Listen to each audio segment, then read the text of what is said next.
if the income of the family is low. So this kind of analysis can be performed using pivot table. The pivot table feature can be accessed under the Insert tab. The second tab after Home tab is Insert tab. So once I will click here, Insert tab, all the options will become visible. The first option is pivot table here. At the at the left extreme corner, we have pivot table option here. So I will click here. So once I clicked on that pivot table, uh, again I will do that pivot table. Okay.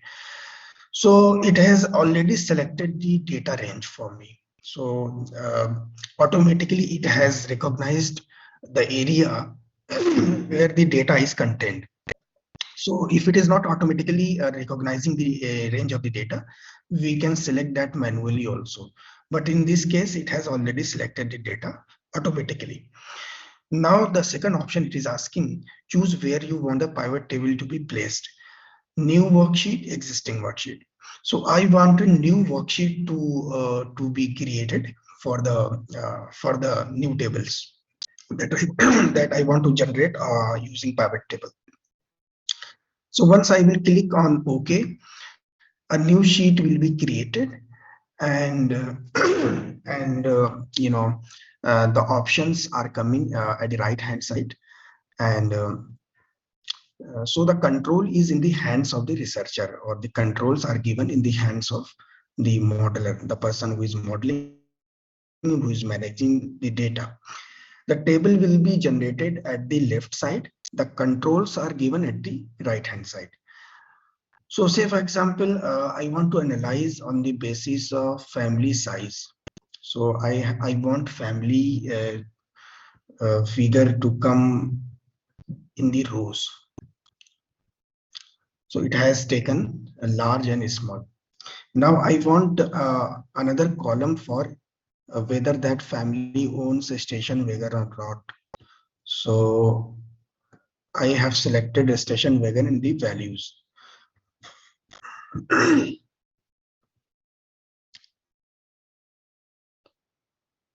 Station wagon. Okay. So this is how the table has been created out of pivot table. We can play with the data in whatever manner we want to, customize the table. We can do that. But see here, if we want to create a no column and yes column, whether that family owns a station wagon or not. So I want separate columns for that. So if you look at the data, the large family, there are, large family. Out of 186, 138 have said that they own a station wagon. But if we, as far as the small family is concerned, out of 157 small families, only 10 families have said that they own a station wagon. So we can infer, we can make a conclusion that a large family is more likely to purchase a station wagon out of this data. And this is just the count. So if we want this data to be displayed in terms of percentage, so we can select this show value as percentage of grand total.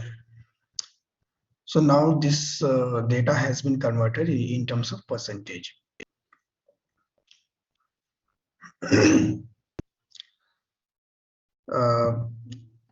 We can do like this also, and we can create a layers also. For example, I have dragged down the income of the family also. So now large family has been broken into two segments: a high income segment, low income segment. Then smaller family size has again been categorized into two types: Excuse me, sir. Sir, can you please repeat this? Ye large and high. The large has been divided into high and low.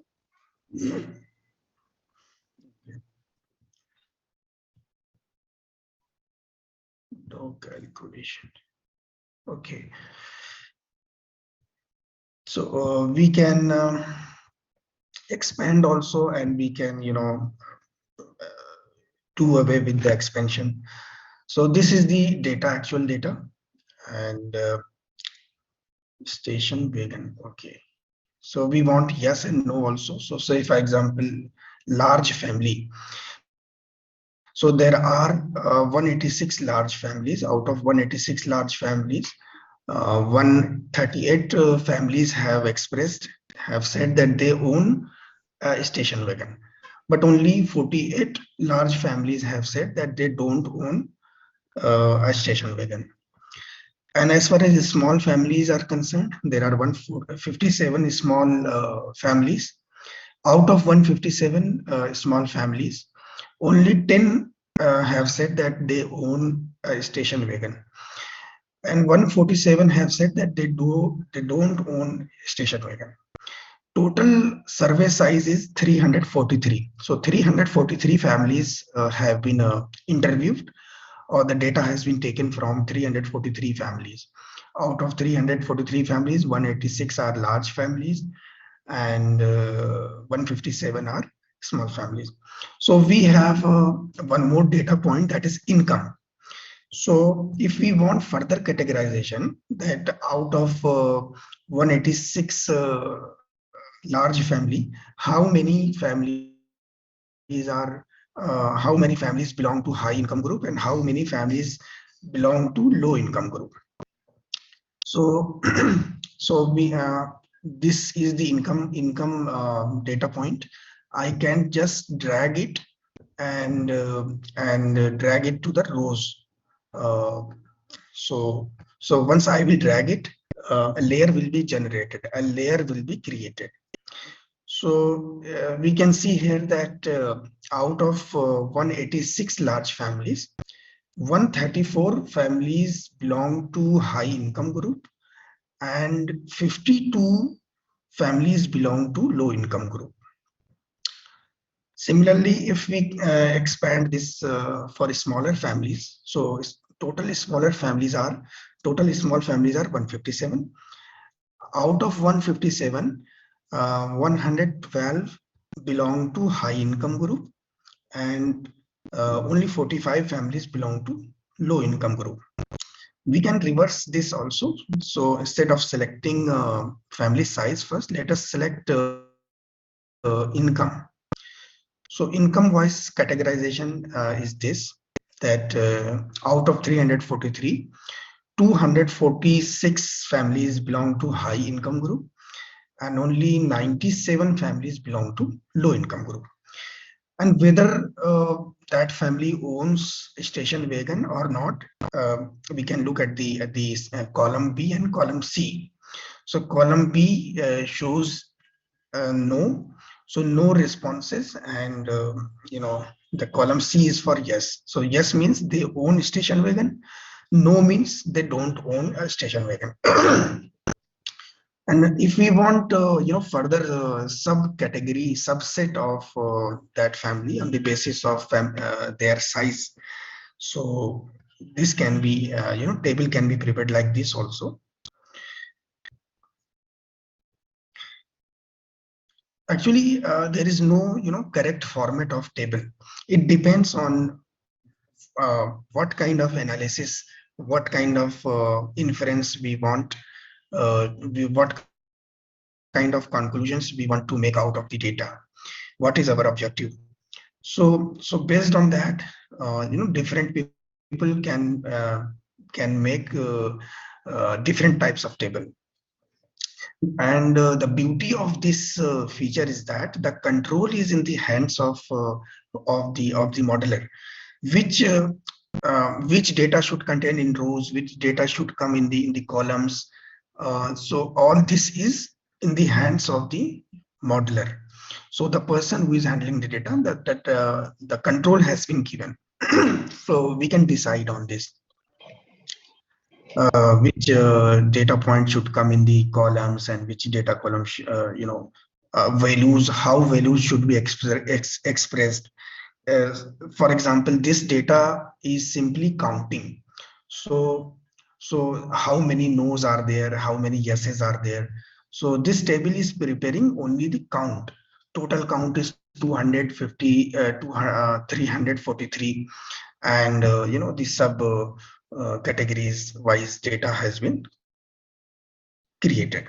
But if we want to express the data in terms of percentage, we can decide from here. Instead of count, we will select this value field setting, and here show values so as percentage of grand total. I have selected this percentage of grand total and I will press enter. Okay, so the data is now being shown as percentage of the grand total. So grand total is 343, and every figure has been calculated as percentage of that. For example, as per this data, 71.7% families are high income family, and 28.28% families that have been surveyed belong to low income group. There are various options in this also. Show values as percentage, and so count, average, maximum, minimum. So we can decide based on the data and whether that data but the thing is that the data should make some sense. It is not that these spreadsheet softwares are just bots. So they are not smart. What type of data is making sense, what type of table is making sense. So if we just select any data, it will prepare a table. So as human beings, as a thinking human beings, we are supposed to prepare a type of table which should make some sense. So say for example, instead of selecting the count of station wagon, if I will select the income here. So and so say for example like this. So this is not, this is just count. So what we will do of count? So we want further analysis. The table should be prepared in such manner that should make some sense. So, so that is why the column for yes and no has been created. So I will share this Excel sheet with you, and you are supposed to play with this data and just see how easy and how interesting this pivot table feature is. Now just one question from you. Can anyone tell me the meaning of pivot? What is the meaning of pivot? It means the center of something upon which something, moves, balances. Okay. Something on the basis of which something can be moved, or the control. For example, in older times, there were ships, and ships were controlled using a piece of cloth which was tied on a on a so the direct to change the direction of that ship, that pivot was used. So pivot is used to control the ship. So that is why the name of this feature is also pivot table, because we can control the shape of the tables. The control is given in the hands of the modeler, because at the right hand side we have control. Which data should come in rows, which data should come in columns, and the value should be expressed as what, as averages or as count or as percentage, etc.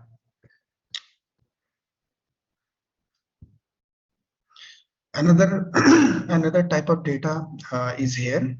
This data is also related with sales. year, month, store, group, and product, units, and revenue. So if we want to analyze this data, we can take the help of pivot tables, and just see that once I clicked on that pivot table under the insert tab, it has automatically selected the data range. So I want to create a new sheet for playing with this data. I want the new tables to be generated on a new sheet. So this new worksheet option has already been selected by default. So I will just press enter. Okay, and this sheet has been created. Sheet 2. The name of the sheet is sheet 2. We can decide. We can change the sir name of the sheet also. Sir फिर से Yes. बता दीजिए एक बार. So I okay. I'm deleting this sheet. Uh, so this is data. I will come to the insert tab. Under the insert tab, the first option is pivot table. The first the first option under the insert tab is pivot table. So once I will click that on that, it will automatically select the data. So here you can see the table or range has been selected. And I want the new table to be generated on a new sheet. So I will select new worksheet. Then I will press OK. And this new sheet has been generated. So on this sheet, the table will be prepared. The controls are given. The pivot table fields are given on the right hand side. So if I want store wise breakup of revenue, so I want stores in the form of rows, and I want revenue to be in columns. So these are 4 stores: east, north, south, west, and some of their revenue has been given. So in the previous case it was count. Now in this case it is adding the revenue figures. So the revenues of all stores that are in east is this, and then so basically it is adding all the revenues. So instead of store wise, say for example I want year wise, so I will select year. So the data will be sorted and expressed in year wise. So this much revenue has been generated in 2005, and this much revenue in 2006, and then 2007. The data is only for 3 years. Now, say for example, I want the breakup, group wise or store wise. So if I select stores, so every year store wise breakup will be calculated automatically. Say for example, instead of, I will just select the store and then I want product wise breakup. So these are the products: apples, Cheerios, cherries, chocolate. These are the products, and the product wise breakup will be generated. If we don't want such long table, then we can uh, express the table like this also. But if we want the table to be prepared in an extended format, then we can extend also like this. So if I press on the plus sign, it will expand like this. Or if I want the breakup for group wise, so these are some of the groups: 4 groups: cereal, fruit, ice cream, and milk. So group wise breakup can also be, the table can be prepared. So depending on what kind of our boss is interested in, which kind of data, which kind of analysis is making sense, so the table can be prepared. Now, for today's task, I will share this Excel sheet with you, and there is a long data has been provided in this sheet, and you are supposed to prepare at least 3 tables. That I mean, the data can be city wise, revenue wise, salesperson wise, region wise, or unit wise, category wise, product name wise, or any, you know. So you are supposed to prepare 3 tables using pivot table function in Excel. So this is today's task. And since this paper is actually a lab paper, application based paper, so you are supposed to practice. So that is why in every class I try to give you some task so that you practice on yourself. Once you will yourself use any feature, then you will become familiar, and you will remember it, the feature, and whenever it is required in your lifetime, in your job, then you will be able to use these features.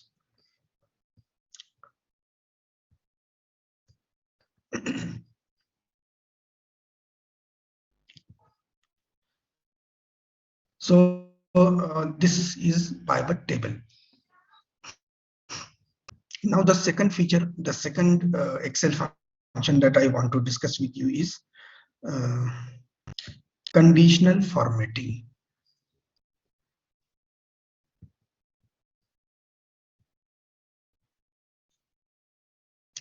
Conditional formatting is also very useful, as the name itself suggests that on the basis of some condition we can highlight some text or some numbers, um, because some data is textual data, sometimes some data is numeric. So whatever is the nature of the data, we can provide some condition to this software, and on the basis of that condition, if those data that qualify on that condition will be highlighted. So for example, first I will remove whatever condition has been given here. So the conditional formatting option comes under the home tab. Under the home tab, you here in between, in the middle, you can see this option by the name of conditional formatting. It it says that easily spot trends and patterns in your data using bars, colors, icons to visually highlight important values. So sometimes if the data size is very large, and if we want to highlight some extreme values or some values that are greater than this or values that are lesser than this, then in that case we can take help of this feature that is known as conditional formatting. Conditional formatting. So if I will press here, first I have to select the data. So I have selected this data, then I'm pressing on conditional formatting, and here it is showing manage rules. So I will select the already implemented rule here. So I will delete this rule. So, and I will press OK. So the rule has been deleted. So now say for example, I want to highlight every entry that is dairy. So if I want to highlight dairy, so what I can do, I will come here on conditional formatting, and then I will select um, new rule. Uh, no, highlight cell equal to. So there are various options coming. Highlight cells rules: greater than, less than, between, equal to, text that contains. So I can take help of equal to also. I can use this also, text that contains. So let me just check whether this option is working or not. That is equal to. So equal to what? So say for example here I have written grain. I will select this. and I will press enter. From here, we can choose on the colors also. For example, yellow with dark yellow. These are some of the options are coming, and we can customize the color also. And some are standard format, so we can use those colors also, standard colors. So this is light red, and so every word that is green has been highlighted. So if I want to highlight dairy, so in that case, I will type here dairy, and every dairy word has been highlighted. If if I will type produce, then produce has been highlighted. Just 1 minute. This okay. So you here I have prepared a list. So if I will select dairy, dairy will be highlighted. If I will select produce, produce will be highlighted. If I will select grain, then grain will be highlighted. And you might be thinking how this list has been created, how this drop-down menu has been created. So this option comes, let me prepare another drop-down. This option comes under the data tab. Under the data tab, there is an option that is called data validation. Data validation.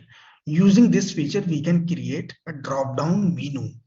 Drop-down menu. So here it has been written that data validation is pick from a list of rules to limit the type of data that can be entered in a cell. For example, you can provide a list of values like 1, 2, 3, or only allow numbers greater than 1000 as valid entries. So we can, this feature is known as data validation. So say for example, this is G5. The cell that this is G5. So I am inserting. I want to insert a drop down menu here. I will come to the data tab. After under the data tab, I will come to the option of data validation. Once I will press on this data validation, this box will be opened, and under this option, validation criteria. So we can decide on the criteria. So under this drop down menu, it is coming, various options are coming. Any value, whole number, decimal, list, date, time, text, customize. We can also customize. So I will select this option, that is list. So because I want a drop down list. So I have selected that list, and now it is asking for that list. Where is that list? It is asking for the source. So I will select that list. Here I have already typed dairy, produce, and grain. I will select this list, and after selecting this list, I will press OK. So now this drop down menu is coming here like this. So if I want to highlight produce, or if I want to highlight dairy, so I am changing, but the in column B, the highlighted words are not changing because G5 is actually not linked with that conditional formatting. So how I can link that? I will come here. I will select this. I will come to the conditional formatting option. Come to this highlight cell equal to what? Equal to this. That is the cell G5. I will press OK. Now grain has been highlighted. Okay, so let me first delete this one. Okay. So produce has been highlighted. Similarly, dairy has been highlighted. Grain has been highlighted.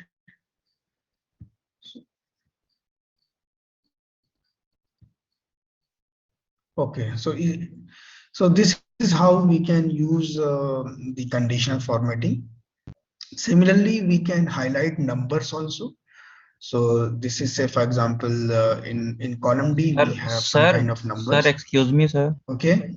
Sir, why Mhm. B9 is highlighted? Actually, this is first I have to delete this conditional formatting. Manage rules. Delete. Okay.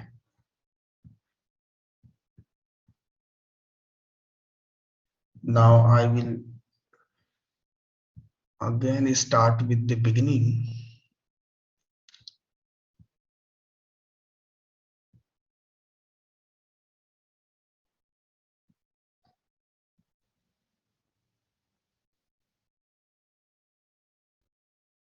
Actually, double.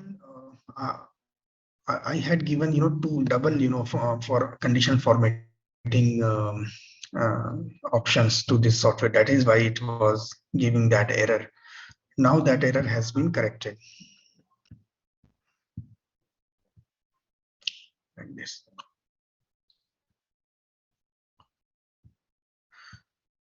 Similarly, if there is some kind of numbers and we want to highlight numbers which are greater than some value, or which are equal to some value, or which are less than some value, so that can also be done.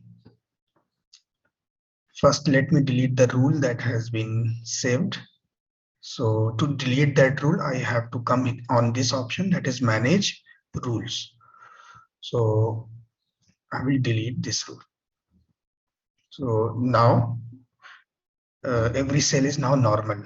No, I mean, so I want to highlight, say for example, all those cells which contain a value greater than 500. So I will come to the conditional formatting, and this option is coming here, highlight cell greater than.